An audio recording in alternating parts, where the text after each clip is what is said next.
बिल्कुल, देखिए हम हमारे साथ इस वक्त जिशान है। जिशान जो कि अतीक के साड़ू के भाई हैं, ये बता रहे हैं कि कैसे इन पर अतीक अहमद ने दबाव बनाया था, अपराध करने का दबाव बनाया था, और जब इन्होंने मना किया तो कैसे इनको प्रेशराइज किया गया, इनको धमकाया गया। जिशान, आप सबसे पहले बताइए, अतीक को आप कैसे जानते हैं और क्या कुछ दबाव आप पर बनाया जा रहा था? ऐसा है कि अतीक अहमद का घर हमारे घर के ठीक बगल में ही है, और बदनसीबी से हमारे भाई का रिश्ता उनकी साली से हो गया, मतलब रिश्ता लिखा हुआ था हो गया, तो वो रिश्ते में हमारे साड़ू भी लगते हैं। लेकिन वो साड़ू हैं, भाई हैं, इसका कोई महत्व नहीं है उसकी ज़िंदगी में।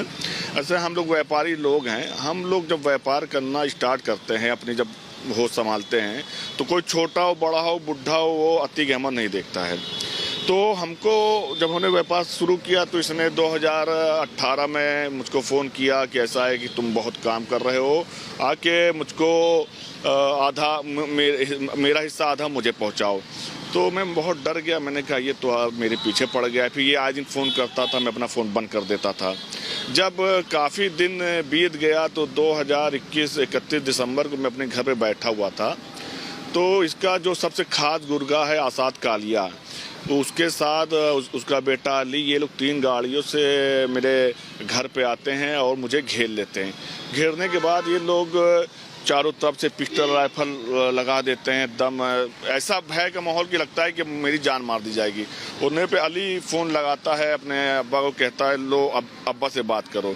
तो मैं इतना डरा रहता हूँ कि वहाँ करता भी तो क्या करता, बात करना ही था। तो मैंने कहा हेलो जी बोलिए। तो उधर अतीक अहमद कहता है कि अबे तोका इतने दिन से फ़ोन कर रहे हैं, तोका नेतागिरी ज़्यादा आवा थी, ये ज़मीन या तो हमारी बीबी शाइस्ता परवीन के नाम लिख दे, और नहीं तो 5 करोड़ रुपए मेरा क्या नाम है अली और आसाद कालिया के हाथ से पहुंचा दे रंगदारी। तो उस समय इतना असलहे मेरे उस पर लगे, उसकी वीडियो मैं आपको दे दूंगा मेरे पास है। वो तो साबरमती जेल में था अतीक, तो साबरमती जेल, वहीं से फोन किया आपको? साबरमती जेल में उसका दिन रात फोन चलता है, 4 फोन लगता है, वीडियो कॉल चलता है, वो सब जानते हैं। जेल प्रशासन की चूक से होता है कि उनको फैसिलिटी दी जाती है, वो तो जेल प्रशासन ही बताएगा, और उसका कहीं फोन नहीं बंद होता। उसका भय बहुत ज्यादा रहता है, अंदर जेलर लोलर को भी गाली दे देता है, मार देता है, सब करता है वो हमेशा। नैनी जेल में बहुत सारे ऐसे कांड किए इसने। तो कहने मतलब कि जब मैंने कुछ देर उसको जवाब नहीं दिया कि मैं पैसे दूंगा कि जमीन दूंगा, तो उतनी देर उधर से आवाज आती है, अबे अली ये साले ना मरिए, इनका जो है मारो सालों को। उतने पे आसाद कालिया और ये कम 25 लोग थे मैम, 3 गाड़ियों से ऐसा मारने लगे कि लगता था कि मुझे मार डालेंगे। जब मुझे लगा कि अब ये गोलियां मुझे मार देंगे, तो मैं किसी तरह हटा के अपना जब भागा पीछे के रास्ते से, तो आसाद कालिया और अली वगैरह सब लोग सीधा गोली मारने लगे।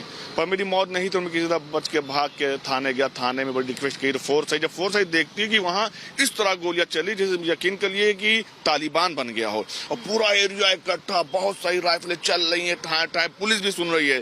जब वो लोग देखते हैं कि पुलिस फोर्स आ रही है, तो वो सब भागते हैं, गोली चलाते हुए भागते हैं। ऐसा नहीं कि वो ऐसे भागे, वो डायरेक्ट पुलिस की तरफ गोली चला के भागते हैं। लेकिन पुलिस भी उस समय काफी जोश में थी इनको पकड़ने के लिए, तो भाग के जिसमें 2 मौके पकड़ जाते हैं, उनके साथ असलहे पकड़ जाते हैं। मस्जिद जीसीबी वो लेके आए थे, जिससे पूरा मेरा घर ढा दिया गया, पूरी मेरे पास वीडियो है उसकी। तो वो जीसीबी भी पकड़ गई। फिर उसके बाद जब मैं करेली थाना जाता हूँ, तो मेरी FIR जैसे कुछ समझ में नहीं आ रहा था वहाँ क्या हो रहा है। उतने पे फिर मैं वहाँ से हम लोग भाग के आते हैं। उस समय IG सर थे राकेश सिंह, उनको हमने अपनी फरियाद बताई, पूरी वीडियो दिखाई जो हुआ। तब उन्होंने वहाँ पे फ़ोन किया, FIR हुई, एक पहलू पे जांच हुई। आज उसमें सब तकरीबन जेल में है, लेकिन जो आसाद कालिया है, जो बताते हैं कि आप उसके बारे में पता कर सकती हैं, सबसे बड़ा फाइनेंस है अतीक अहमद का, जो अभी भागा हुआ है। 50,000 का इनामी भी है वो। और ये जो अभी आप उमेश पाल कांड हुआ, इसमें उसकी बहुत बड़ी भूमिका है, जो बता रहे हैं। कल मैंने पेपर में पढ़ा। अच्छा, मुझे जीशान एक बात बताइए, आपने ये भी कहा था कि उमेश पाल से पहले आपकी हत्या करना चाहता था वो। उमेश पाल को लेकर के भी आपसे कई सारी बातचीत उसने की थी अतीक ने। ऐसा है कि मैं 4 फरवरी को मेरे भांजे की शादी थी। उस शादी में जो उस्मान मारा गया, हम लोग उसको पहचानते नहीं थे, वो 1,50,000 का शूटर था, तो वो उस शादी में शामिल था। वो आगे पीछे इधर उधर लगा हुआ था, जो बाद में हम लोगों को पता चला कि क्योंकि जहाँ पे ये उस्मान और आसाद कालिया और अतीक अहमद जहाँ मीटिंग करते थे, वहाँ पे हमारे कई रिश्तेदार रहते हैं। वो बताते थे कि ये लोग आज 10-15 दिन से गुलाम, गुड्डू मुस्लिम, आसाद कालिया और ये सब 10-15 से बड़ी मीटिंग चल रही है। हम लोग खबर आती थी, हम लोग अलर्ट हो जाते थे, क्योंकि मेरी माँ और मेरे भाई बहुत ज़्यादा डरे हुए थे कि देखिए इससे लड़ने का मतलब ये है कि मौत। या तो मौत है या तो इसकी मौत हो जाए तो बच सकते हैं हम लोग, ऐसे समझिए। आपको एक मैं बात बता रहा हूँ, और मरना जीना तो ऊपर वाले के हाथ में है, लेकिन ये है कि ये बहुत ही खतरनाक है। और जिस तरह से, लेकिन आपको बता दिए, किसी और की सरकार होती है, ये कहीं ना भागते मैम, ये कहीं भागती। 3 दिन के बाद दम सीना चौड़ा करके ये हाजिर होते हैं, माला वाला पहनाया जाता है कि बहुत बड़ी जंग जीत लिए। मतलब आप कह रहे हैं योगी सरकार में अब इनको टाइट कर दिया गया? योगी सरकार में टाइट नहीं मैम, योगी सरकार में इनको मट्टी में जो मिलाने की बात की, हम जानते हैं, हम उस मोहल्ले के हैं, इनको मट्टी में मिला दिया गया है। नहीं, आप क्या समझ रही हैं? जैसे आज मैं बोल रहा हूँ, ये कहीं ना कहीं मुझे योगी जी ही से ताकत मिली है जो मैं बोल रहा हूँ। और यकीन कर लीजिए, हम लोग तो बचपन से देखते आ रहे हैं, बहुत छोटे से थे। जैसे ही सरकार 2002 में सरकार बीजेपी और बसपा की सरकार ये अंदर था, हत्या कई करे, उस समय जेल से भी इसने। दूसरी सरकार आई, आप समझ किस सरकार की बात कर रहा हूँ, ये बाहर आ गया। फिर राजू पाल, इतना बड़ा जघन अपराध होता है, बीच रोड विधायक की हत्या हो जाती है, 2-3 लोग और मारे जाते हैं। सोचिए, सिर्फ 6 महीने में बाहर आता है, 6 महीने में, सोचने की बात है कि। और फिर उसके बाद सरकार बहन जी की आती है, फिर अंदर चले जाता है, फिर सरकार पलटी, फिर बाहर आ जाता है। जब फिर बाहर आया तो इसने, इस बार तो हम लोग होश संभाल चुके थे, इसने बहुत अपराध किया, कई जगह गोलियां चलाई, अपनी गद्दी बिरादरी की इसने बहुत सारी जमीन लूटी। और कहने मतलब है कि ये कभी जेल में रहे चाहे बाहर रहे, इससे लड़ना बहुत नामुमकिन है। क्योंकि लेकिन अब लग रहा है आपको, अब लग रहा है कि इनका खेल खत्म हो चुका है? इनका खेल इस तरह खत्म हो चुका है कि नाम लेने में लोग इनका डर रहे हैं कि कहीं योगी जी को या योगी जी की पुलिस को ना पता चल जाए। मैं आपको बता रहा हूँ, और लोग इनका खात्मा भी चाहते हैं, इसलिए चाहते हैं क्योंकि इन्होंने बहुत जुल्म किया इलाहाबाद में, बहुत जुल्म किया इलाहाबाद प्रयागराज में। अच्छा जिशान, मेरे को सिर्फ ये बताइए, आपके उमेश पाल को लेकर आपसे क्या कुछ कहा था कि हम जब चाहें तब मार सकते हैं, आप बता रहे थे मुझे? ऐसा है कि आपको बता दें कि उमेश पाल जी के ऊपर एक मुकदमा लगाया गया फर्जी 302 का। एक जो है पटेल था, वो इनसे मदद लेने आया अतीक अहमद से, अशरफ से, कि ऐसा है कि मेरी मदद कर दो। उमेश पाल जी थोड़ा छोटा मोटा झगड़ा रहा होगा, तो इन लोगों के दिमाग में आ गया ये तो सही बकरी आई है, बस इसको भलाल करके इसको फंसा दिया जाए। उसका ले जाके उसका मर्डर कर देते हैं ये लोग सूबेदार के स्टेशन पे, उमेश जी को फंसा देते हैं। पर उमेश जी देखिए बहुत कलम से बहुत लड़ने वाले लोग थे वो, तो उन्होंने बड़ा अपना दौड़ा भागा करते कराते बाद में उसकी जांच सही हुई, तो उसमें यही लोग क्या नाम है नॉमिनेट हो गए, इन्हीं लोग का नाम है, इन्हीं लोग मार के फेंका उमेश को फंसाने के लिए। तो उसके बाद जो है जब वो मुकदमा लगा तो उमेश जी की बीवी जाती है मिलन होटल में मिलने के लिए, अरे सॉरी उनकी माँ जाती हैं, तो उनकी माँ कहती है कि मेरे बेटे का पीछा छोड़ दो, मेरे बेटे ने क्या बिगाड़ा है।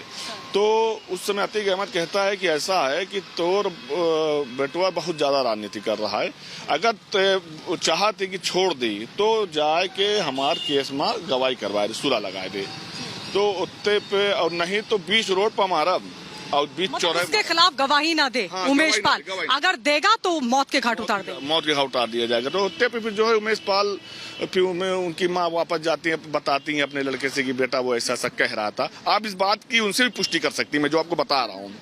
तो जब उन्होंने कहा वो ऐसा ऐसा कह रहा है, तो उस दिन उमेश जी ने कहा कि अब ऐसा है कि जान चली जाए लेकिन अब इसके सामने झुकेंगे नहीं। उसने बहुत मजबूती से लड़ाई लड़ी और कलम की लड़ाई लड़ी। पर ये क्या कह रहा था अतीक कि हम इसको सरेआम मार देंगे? हाँ, ये उनकी माँ से उन्होंने कहा था कि सरेआम मारेंगे तेरे बेटे को, और रोड को रोक के मारेंगे।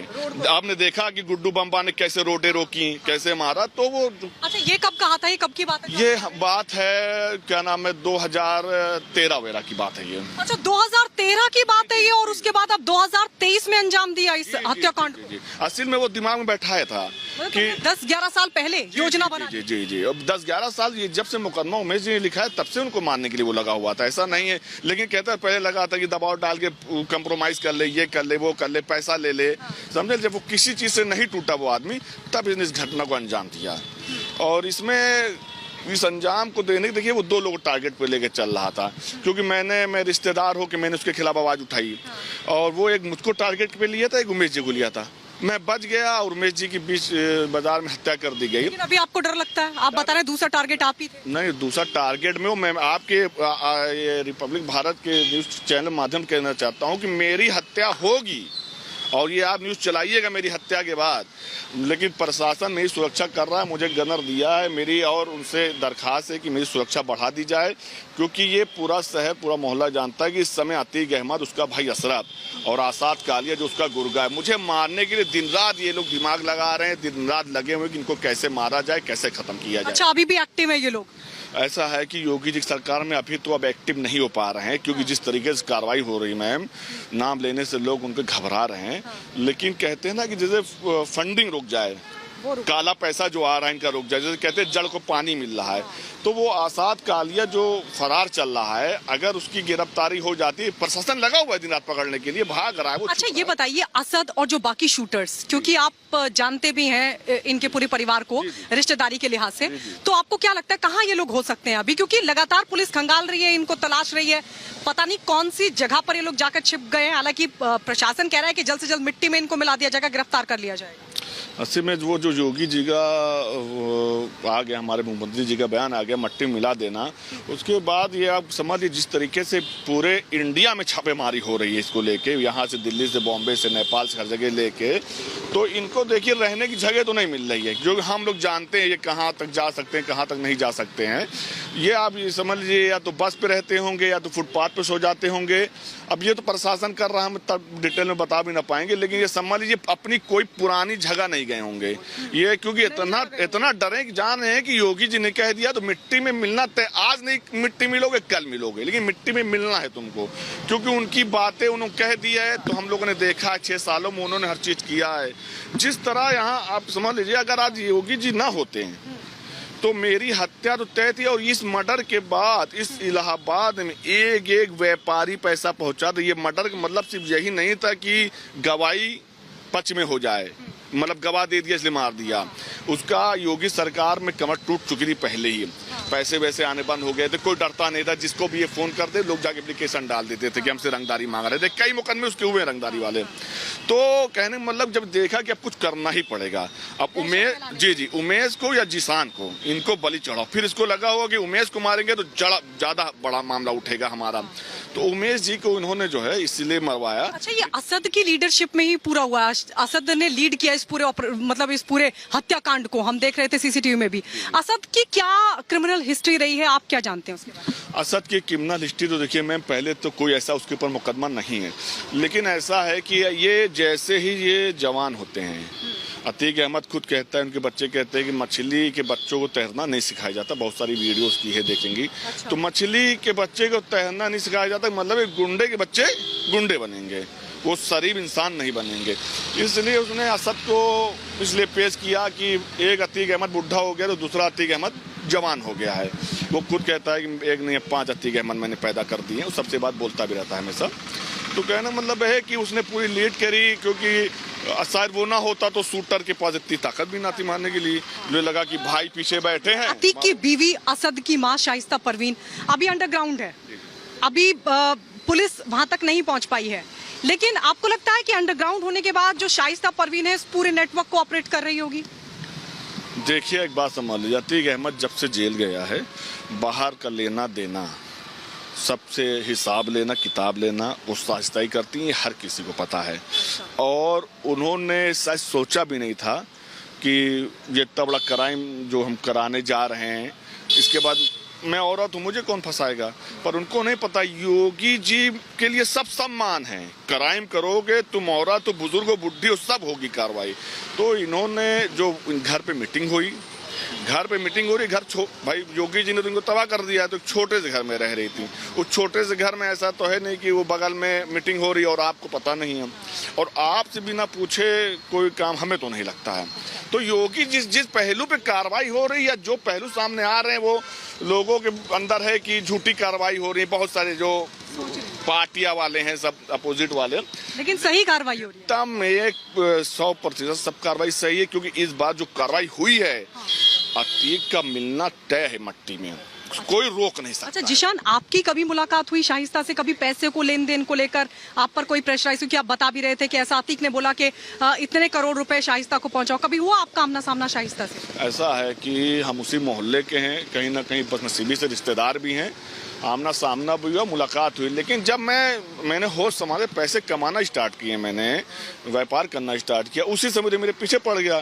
तो मैं अपना मोबाइल बंद कर देता था। मैं ऐसा जाओ घर जाओ मिलो, और ऐसा मैं भेज रहा हूँ, मैं आसाद कालिया को भेज रहा हूँ, तो ये सब बातें करता था। तो उसी समय में मैं 2 साल में कानपुर में शिफ्ट हो गया था। क्योंकि ये देखिए, ये लगता था, गालियाँ बहुत देता था फ़ोन लगा के, तेरी ये तेरी वो, बहुत सारी जो उल्टी सीधी गालियाँ होती हैं। तो कहना अच्छा ये, फिर इसके बाद जब ये था, फिर ये जैसे जो लड़के बड़े होते गए, फिर अली को और जो इसका गुर्गा आसाद कालिया, इन लोगों को मेरे पीछे लगा दिया। तो जब जो उस दिन मेरे को हमला हुआ, अगर मैं अपना मोबाइल ऑन करे होता, हो सकता है ना होता, फ़ोन करता ये। जब मैं मोबाइल बंद करूँ, मैं इसे कांटेक्ट कर नहीं रहा था, तो इसने भेज के ये बात, इसका पूरा आदेश था कि इसको मार के आना। अब मैं मर जाता मैम, तो मेरे पीछे कोई लड़ने वाला नहीं है। ये है कि योगी जी की सरकार में कार्रवाई ज़रूर होती है, पूरा भरोसा है। उन्होंने हमारी सुरक्षा में गनर भी दिया है, प्रशासन ने भरोसा दिलाया कि हम अभी सुरक्षा आपकी बढ़ाएंगे, और उन पर पूरा भरोसा है। और अगर योगी जी की ही सरकार में हमें इंसाफ मिल गया, मेरा केस ट्रायल पे गवाहियाँ हो गई, इनको इनके अंजाम तक पहुंचा दिया, तब तो ठीक है। अगर दुनिया में बदलाव होता है, कभी सरकार ये पलट गई, तो यकीन कर लीजिए, ना मैं गवाही देने लायक रहूंगा और ना मैं इस दुनिया में रहूंगा। अच्छा हाँ। जिशान, अभी आपको क्या लगता है ये पूरा नेटवर्क अभी कौन ऑपरेट कर रहा होगा, कौन चला रहा होगा? इस समय देखिए, जो हिसाब से ये लोग कार्रवाई हो रही है, नेटवर्क तो ये लोग का फेल हो चुका है। लेकिन जैसे शाइस्ता हैं, आसाद कालिया है। आसाद कालिया देखिए सबके बीच ये कहता था कि भाई मेरा एक चीज़ लुट गया, पर आपको कभी कमज़ोर नहीं होने देंगे। कई थी उसकी ऑडियो भी वायरल है आसाद कालिया की। तो कहने का मतलब है कि ऐसी 2-4-5 गुर्गे बस बचे होंगे, जैसे हजारों गुर्गे थे ना, बस 2-4-5 बचे होंगे। और पुलिस जिस साथ कार्रवाई कर रही है, उनको भी कहीं ना कहीं वो मट्टी में मिलाने के लिए प्रशासन उनको लगा हुआ है, दिन रात मेहनत कर रहा है। जिशान, अभी कुछ दिन पहले जब अशरफ को यहाँ लाया गया था, अशरफ की बीवी और बहन आयशा, वो कह रही थी कि अतीक को भी साजिशन फंसाया जा रहा है, अशरफ को भी फंसाया जा रहा है। लेकिन शाइस्ता परवीन को लेकर भी वो ये कह रही थी कि उनका कोई रोल नहीं है। आप कैसे देखते हैं? आप तो बता रहे हैं कि शाइस्ता परवीन का भी रोल है इसके अंदर, और वो सामने भी नहीं आ रही, छिपती फिर रही है। अब देखिए कि ऐसा है कि इन लोगों को ढोंग करना बहुत आता है। देखिए, जब मेरे ऊपर हमला हुआ, जिसकी वीडियो वायरल है, ठीक है, मैं मुकदमा करता हूं, तो ये लोग कहते क्या हैं, ये लोग प्रेस कॉन्फ्रेंस करती हैं शाइस्ता और इनके सब परिवार वाले, कि वो राकेश सिंह को जिशान जानू जो है पैसा दे रहे हैं। सोचिए, एक अधिकारी अगर इनको कोई कार्रवाई कर रहा है, तो एक इल्जाम लगाना ताकि वो सामने वाला अधिकारी वो शांत हो जाए, ठीक है। अब जैसे इधर इन लोगों ने, इतने बड़े अधिकारी हमारे STF के, उनके ऊपर इल्जाम लगाया कि वो मेरी हत्या कराना चाहता है, तो ये 2 कदम आगे चलने की कोशिश करते हैं कि तब से मीडिया में पहले से हाईलाइट रहे, कल कोई बात हो जाए तो हम इसको लेके आगे पीछे बढ़ें।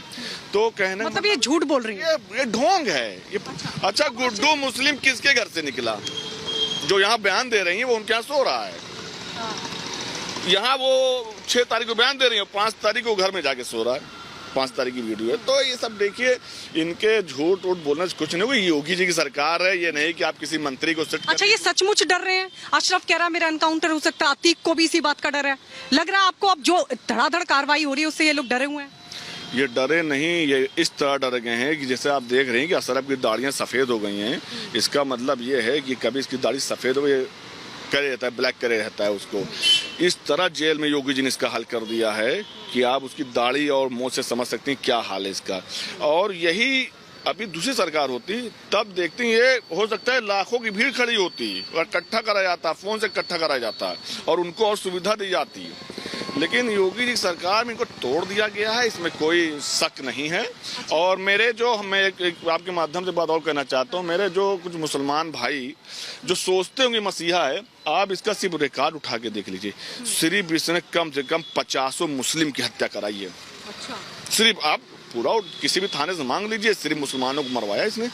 राजू पाल को उसने गलती से मरवा के, जैसे तो ये मुस्लिमों को ही मरवाता है? मुस्लिम को 50 मुस्लिम को मरवाया इसने। अच्छा, मुझे एक चीज बताइए, अब शाइस्ता कहाँ हो सकती है? देखिए, वो एक लेडी से नकाब हो रही, किसी भी घर में घुस गई होंगी। इलाहाबाद यही होंगी, प्रयागराज में? प्रयागराज में हो सकती है, बाहर हो सकती है। देखिए मैम, कार्रवाई बहुत तेज हो रही है। जहां भी होंगी घुसी होंगी, झांकने को भी नहीं निकल रही होंगी, ऐसे समझ लीजिए। हाँ, डर तो बहुत बड़ी चीज है। योगी जी का डर तो इतना है इनके अंदर, वो हम लोगों ने देखा है 6 साल के अंदर। जब इन्होंने सीबीआई कोर्ट में आके अतीक अहमद ने तारीफ करी योगी जी की कि बहुत बहादुर, बहुत ईमानदारी, सर्टिफिकेट दे रहे थे उनको, तभी शहर में चर्चा हो गई थी कि साला जो बयान उनको दिल नॉर्मल करने के लिए अभी कोई कांड कराएगा। उसी समय हम लोग समझ गए थे, चर्चाएं हो गई थी। लेकिन उसको ये नहीं पता कि योगी जी को तुमसे सर्टिफिकेट नहीं चाहिए, वो अपनी कार्रवाई तुम गलत करोगे तो वो उनका कोई अपना भी होगा तो वो मट्टी में मिला देते हैं वो। अच्छा, एक चीज और बताइए, अब इनकी कितनी प्रॉपर्टी बची है अवैध, अतीक और उसकी फैमिली की? देखिए, थोड़ा पीडीए, मैं आपके माध्यम से पीडीए तक बात पहुंचाना चाहता हूँ। एक बहुत बड़ी प्रॉपर्टी पे अभी बहुत बड़े पैमाने पे इसका काम चल रहा है। 60 फीट रोड है आसिफ जाफरी कॉलोनी के बगल में। आसाद कालिया और उसका भाई मिलके ये सब बहुत बड़े डुप्लेक्स बना रहे। एक डुप्लेक्स की कीमत 2 करोड़ रुपए, और दलित की जमीन कब्जा करके बना रहे हैं। और पीडीए पता नहीं पता कि सो रहा है, वो मैं नहीं बता सकता हूँ। मैं पीडीए में नहीं पढ़ना चाहता हूँ, लेकिन इस समझ लीजिए 20 डुप्लेक्स बने, एक डुप्लेक्स की 2 करोड़ है। सोचिए कितना मोटा पैसा अतीक अहमद को आसाद कालिया पहुंचाने वाला है। और अगर आप पास कभी टाइम होगा तो आई, मैं दिखाऊंगा आपको, मौके में डरता नहीं उससे। मैं दिखाऊंगा कैसे बन रहा है, बड़े पैमाने बना ना। पीडीए का नक्शा पास है, दलित जमीन की कब्जा करके आसाद कालिया बना रहा है। वहाँ किसी से पूछेंगे आपको बता देगा आसाद कालिया और अतीक अहमद बना रहे हैं। तो थोड़ा सा पीडीए कहीं ना कहीं थोड़ा सा लापरवाही कह दीजिए, या तो नहीं पता है, मैं तो नहीं पता। अच्छा जिशान, अब आपको कोई कॉल आया अतीक से, उसके गुर्गों का, आपको धमकाया गया उमेश पाल हत्याकांड के बाद?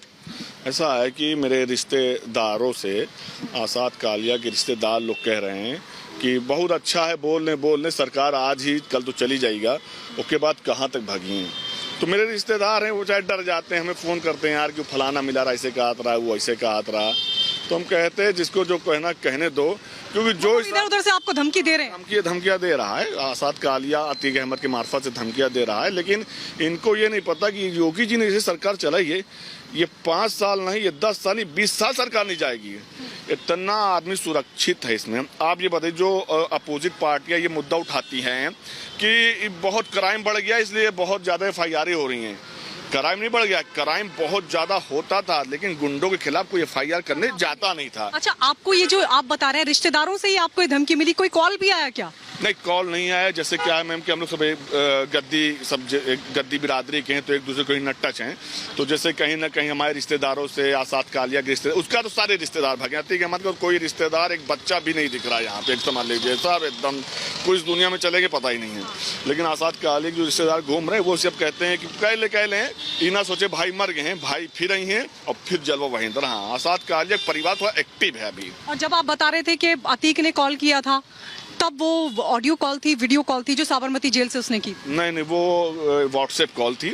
वो स्पीकर ऑन था उसका, वो नंबर हमसे उपलब्ध करा दिया था। उसी में अतीक के प्रकरण में उसका नाम भी आ गया है। और तो देखिए, फोन उसका कभी बंद नहीं होता है, कभी ना। अच्छा, ये अखलाक जो है ये अखलाक की अभी गिरफ्तारी हुई है, अगर आप जानते हो, बहनोई है अतीक का, तो उसकी गिरफ्तारी, उससे पूछताछ कितनी इंपॉर्टेंट हो सकती है इस हत्याकांड मामले तक पहुंचने के? हमें लगता है कि प्रशासन उससे सारी जानकारी ले चुका होगा, क्योंकि वो मेरठ में रहता है। मुझे उसके बारे में बहुत ज्यादा नहीं जानता हूँ, लेकिन ये कि सबसे खास बहादुरी, जैसे 4 उनके बहादुरी हैं, तो सबसे खास बहादुरी अतीक अहमद का ये, इसी से पड़ती थी उसकी बहुत ज्यादा। बस इतना हम लोग जानते हैं। कभी यहाँ हम लोग उसको देखे भी, मैं देखा भी नहीं उसको कभी। अच्छा जिशान, जिस नंबर से आपको व्हाट्सएप कॉल आई थी, वो नंबर अगर आप दिखा दें तो भारत पर। असी में व्हाट्सएप जो कॉल आई थी, मैं आपको असी में डायरी में मैं आपको व्हाट्सएप कर दूंगा आप, क्योंकि इस समय ऐसा है कि मोबाइल चेंज हो गया है मेरा। लेकिन मामले की लास्ट का 2 नंबर असी में उसने अपने, अली ने अपने उससे करी थी। वो तो बात करते समय मैंने कुछ नंबर उसका नोट कर लिया था, लेकिन लास्ट का 2 नंबर गड़बड़ा जाता है। तो इस वजह से मैं कहूँगा प्रशासन से अगर आप लेंगी तो वो ज़्यादा बेहतर रहेगा, क्योंकि उसने जांच करके वो नंबर ले आया है। अब योगी सरकार से कितनी उम्मीद है? योगी सरकार से उम्मीद ही नहीं, उनसे पूरी उम्मीद है हमको, क्योंकि अगर मैं कह रहा हूँ कि अगर वो ना होते हैं तो ये मर्डर कत्ल करके भागते नहीं, ये 2-3 दिन में सीना चौड़ा करके जेल जाते हैं। और ये 2-4 साल में उमेश जी के परिवार को दमकाटे धरवाते, गवाही पक्ष में कराते, छूट के बाहर भी आते हैं। लेकिन हमें हमारे मुख्यमंत्री से उम्मीद नहीं, हम जानते हैं, हमने 5-6 साल में उनका काम देखा है। मट्टी में मिलाने की बात करी, मट्टी में मिला हुआ है, बस थोड़ा सा और अंदर करने की ज़रूरत है। अब जैसे उसके जो कुछ गुर्गे भी जो थोड़ा घूम टहल रहे हैं, प्रशासन को सब जानकारी है, प्रशासन अपने हिसाब से कार्रवाई कर रहा है, दबिश भी दे रहा है, रात दिन लगा हुआ है, सो नहीं रहा है। तो कहना है जैसे आसाद कालिया, इनके परिवार को भी जो है थोड़ा से प्रशासन लगा हुआ है, इनके खिलाफ भी कार्रवाई कर रहा है। अब जैसे मैंने कहा कि जो डुप्लेक्स बन रहा है उस पर कार्रवाई होना बहुत जरूरी है मैम। 40 करोड़ रुपए जाएंगे अगर वो डुप्लेक्स बिक गए तो, और अतीक को जाएंगे। आसाद कालिया मतलब अतीक अहमद है मैम। अच्छा, एक चीज और मुझे बताइए, ये जिस तरीके से आयशा नूरी वो तब भी कह रही थी कि साजिशन फंसाया जा रहा है, अब आज ये खबर आ रही है कि आयशा नूरी के खिलाफ भी कुछ पुख्ता सबूत मिले हैं, वो भी इन सबके साथ इन्वॉल्व रही हैं, तो उनके बारे में आप क्या जानते हैं? अच्छा, अगर किसी ने एक आतंकवादी को शरण देना और एक इतने बड़े गुंडे जो 3-3 हत्या और बम देख रहे हैं, जैसा तालिबान में चलते हैं बम, दाम दाम, हाथ उड़ गया, इतना खतरनाक बम था वो एक बेचारे हमारे जवान का। तो अगर उसको हम शरण दे रहे हैं, हम जानबूझ के शरण दे रहे हैं, ये नहीं कोई मेरे घर में घुस आया, उसको हम नाश्ता पानी दे रहे हैं, सोने की जगह दे रहे हैं, तो क्या मतलब है उसका? पूरा सब मिली जुली सरकार है ये सब सिर्फ एक ढोंग रचा जाता है। सीबीआई में पूरा योगी जी ने खोल के रख दिया है, आपका प्रशासन ने पूरा खोल के रख दिया है, कौन मारने में था, कौन साजिश में था। सीबीआई हो जाए ताकि केस अटक जाए। फिर 18 साल हो गया क्या नाम है राजूपाल जी वाले में, आज तक फैसला नहीं है। अभी 5-10 साल और ना आएगा, आपको बता दें, जो हिसाब से केस ढीला है। और अच्छा, गुड्डू मुस्लिम के बारे में आप क्या जानते हैं? वो घर पे गया था, सीसीटीवी फुटेज भी सामने। गुड्डू मुस्लिम देखिए अतीक अहमद का बहुत पुराना बमबाज है। हाँ। और अतीक अहमद ने इसको एक बार इनकाउंटर होने से बचाया था। आपको बता दें, आपकी जानकारी किसी की जानकारी नहीं होगी, ये बिहार में इसने कई वारदातें की हैं। अच्छा। और ये जब अतीक अहमद ने इसके ऊपर हाथ धरा, इसको इनकाउंटर से बचाया था, तब से अतीक अहमद का मुरीद हो गया, तब से ये यहीं रहने लगा इनके पास। फिर अतीक अहमद ने इसको मुर्गे की दुकान खुलाई थी, इसका रोजी रोटी वहीं से चलता था और ज़रूरत पर भी पैसे उसे लेता देता था। तो बहुत घातक आदमी है गुड्डू मुस्लिम ने, यहाँ से लेके गुजरात तक बहुत उसका जाल। हाँ, वो तो बस योगी जी की सरकार में वो कहता है मत मारी है, फंस गया है, अब इसलिए वो बचेगा नहीं। और हमारी आपके चैनल के माध्यम से बस ये गुजारिश है कि हमारी सुरक्षा बढ़ा दी जाए, क्योंकि जिस तरीके से मैं इनके खिलाफ बोल रहा हूँ, बयान दे रहा हूँ, सारी चीज़ें हैं, ये सो नहीं रहा होगा, बस सोच रहा हूँ कैसे जिसानुआ को मरवा दूँ, आ जाए उसके ऊपर मिसाइल गिरवा दूँ, क्या करवा दूँ, लगे होंगे उसके गुर्गे उर्गे लगे होंगे। चलिए, जब तक जिंदगी है, लेकिन ये है कि योगी जी रहेंगे, बोलता रहूंगा, योगी जी चले जाएंगे, घर के अंदर घुस जाऊंगा, आपको बता दे रहा हूँ एकदम साफ। अच्छा, ये लास्ट कॉल कब आया था? ये आखिरी सवाल मेरा आपसे, अतीक का या उसके गुरु? लास्ट कॉल देखिए, अभी आपको एक जानकारी मैं और दे देता हूँ। अतीक अहमद क्या नाम उमेश जी कत्ल से ठीक 15 दिन पहले, 24 को हत्या हुई थी, उससे 15 दिन ठीक पहले एक पप्पू है रसूलपुर के, उनको आसाद कालिया फोन करता है। मैं वो नंबर देता हूँ, वो नंबर मेरे पास है। आसाद कालिया फोन करता है, कहता है अबे पपुआ, बक्सी वाली जमीन भाई कहे नहीं कि भाभी के नाम लिख दे, और नहीं तो अब ऊ कांड हो वाला है कि दहल जाई, पूरा इलाहाबाद दहल जाए और पैसा बोरा में घर करके पहुंचाओ। वो बलिया पूरे पेपरों में हेडलाइन में था ये। तो वो नंबर पप्पू रसूल हमारे जानने वाले, तो उससे मैंने वो नंबर लिया था, वो नंबर मेरे पास है, कहेंगे तो वो नंबर मैं आपको दे दूंगा। तो वही लास्ट कॉल थी। तो अब ये आखिरी आप क्या कहना चाहेंगे कार्रवाई को लेकर? कार्रवाई योगी जी इनको मट्टी में मिलाना बहुत जरूरी है। नहीं ये अगर आप कहीं चले गए हम लोगों को छोड़ के, अगर आप वैसा होगा नहीं, बता रहा हूं 20 साल ऐसा नहीं होगा, लेकिन अगर आप चले गए तो हम लोग तो मरे मराए हुए हैं। और ये और घातक, एक नहीं कई अतीक अहमद बन के निकलने वाले हैं। पहले तो एक को नहीं झेल पा रहा था इलाहाबाद, अब की 5-5 अतीक अहमद है।